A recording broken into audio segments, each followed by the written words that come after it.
Hello viewers, welcome to Add-on. Our question is determine Thevenin's equivalent circuit between terminal A and B. So हमें इस circuit में terminal A and B के बीच Thevenin's equivalent circuit find करना है. So what is Thevenin's equivalent circuit? हम Thevenin's equivalent circuit में हम किन दो टर्मिनल्स के बीच VTH and RTH फाइंड करते हैं. According to Thevenin's हम किसी भी अपने सर्किट नेटवर्क को एक सिंगल VTH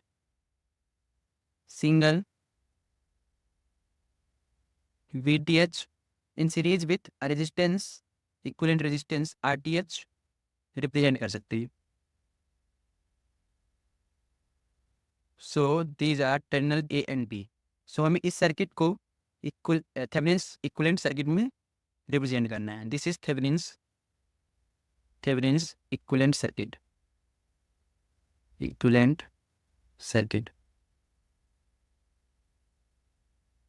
उसके लिए हम सबसे पहले क्या करते हैं? सबसे पहले हम इन दो टर्मिनल्स के बीच इक्विवेलेंट वोल्टेज फाइंड करते हैं, VTH.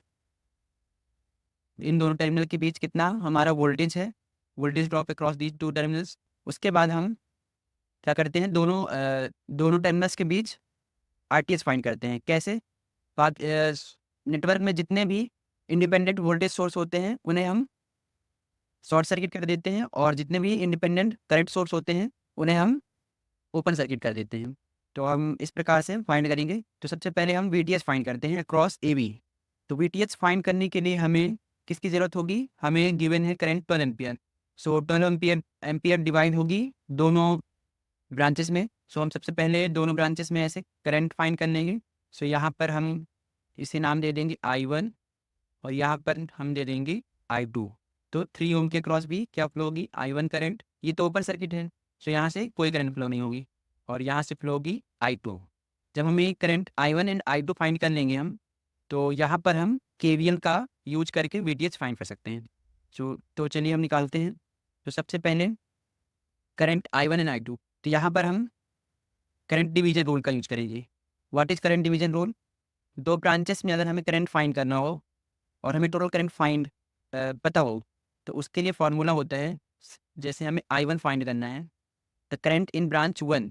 So current in branch 1 is the total resistance in branch 2 divide by total resistance of both branch R1 plus R2 into total current. It is the current in I2 branch I1. So I2 क्या हो जाएगा? Same I2 क्या हो जाएगा? इसका vice versa. ये हमने current find किया ब्रांच 1 में. अब करंट ब्रांच 2 में क्या हो जाएगा? R1 divide by R1 plus R2 into total current. So this is our current division rule. So इसे हम लगाएंगे. तो यहाँ से हम I1 फाइंड करेंगे. I1 is equals to R2. सो R2 is the resistance in branch 2. So 5 plus 1 is 6 divided by total resistance. So total resistance is in this branch is 6 ohm and in this branch is 4 ohm. So this is 10 ohm into I is 12 ampere. So our I1 will be 7.2 ampere. 7.2 ampere. Now I2. So I2 is equals to resistance in branch 1. So resistance in branch 1 is 4 ohm. 4 ohm divided by total resistance is 10 and total current is 12. So the current is 4.2 ampere. इसे आप check भी कर सकते हैं. अगर हम इन दोनों currents को ऐड करते हैं तो हमारी टोटल करंट 12 एम्पियर के बराबर होनी चाहिए. So this is 1.2. This is 4.8 ampere. Sorry, this is 4.8 ampere. So अगर हम इन्हें ऐड करेंगे सो फिर equals to I1 plus I2 is equals to I1 plus I2 is equals to 12 ampere आ रहा है. सो हमारा आंसर सही है. उसके बाद हमें I1 एंड I2 मिल चुका है, तो हम यहाँ पर KVL लगाएंगे across AB and AB terminal. So KVL using KVL across terminals A and P. सो यहाँ पर क्या हो जाएगा, VA इस डायरेक्शन में हम एंटी क्लॉकवाइज डायरेक्शन में VA करंट की डायरेक्शन में जा रहे हैं, so minus 3 ohm resistor into I1।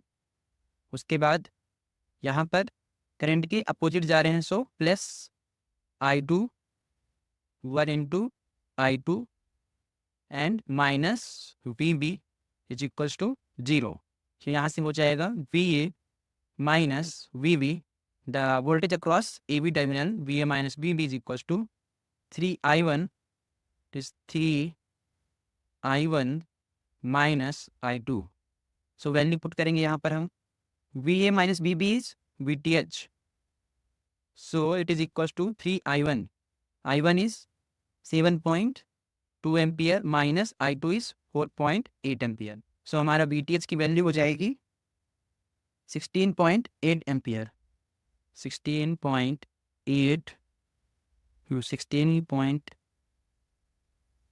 this VTH will be 16.8 volt. So हम VTH फाइंड कर चुके हैं यहाँ पर 16.8 वोल्ट। उसके बाद हमें फाइंड करना है RTH। सो RTH कैसे फाइंड करेंगे, अक्रॉस दिस टर्मिनल RTH पर RTH फाइंड करने के लिए हम इस हमारे सर्किट में क्या है, एक इंडिपेंडेंट करंट सोर्स है, सो इसे हम ओपन सर्किट कर देंगे। तो हमारा सर्किट कैसा बनेगा, ओपन सर्किट करने के बाद हमारा सर्किट बचेगा एक रेजिस्टेंस यहाँ पर, उसके बाद ये और ये। सो हमारे टर्मिनल्स कहाँ पर हैं, terminal A and terminal B। सो यहाँ इस टर्मिनल के क्रॉस हमें RTH फाइंड करना है। सो हमारे रेजिस्टेंस क्या है, 1, 3 and 5 1 Om, 3 Om, 5 ohm and 1 ओम। यहाँ पर जैसा कि आप देख सकते हैं कि AB टर्मिनल के क्रॉस ये दोनों रेजिस्टेंस सीरीज में हैं, उसके बाद ये दोनों रेजिस्टेंस सीरीज में हैं, और फिर उसके बाद ये पैरेलल में होंगे। सो यहाँ पर इक्विवेलेंट रेजिस्टेंस क्या हो जाएगा, RTH is equals to 5 + 1 are in series, so 6 ohm, and ये पैरेलल होगा 3 + 1 4 ओम दे। सो इक्विवेलेंट रेजिस्टेंस क्या हो जाएगा, 6 × 4 divide by 6 + 4, so 24 divide by 10। So RTH is equals to 2.4 ohm। सो यहाँ पर हमने RTH फाइंड कर लिया है, RTH equals to 2.4 ohm। So this is our Thevenin's equivalent circuit. Thank you.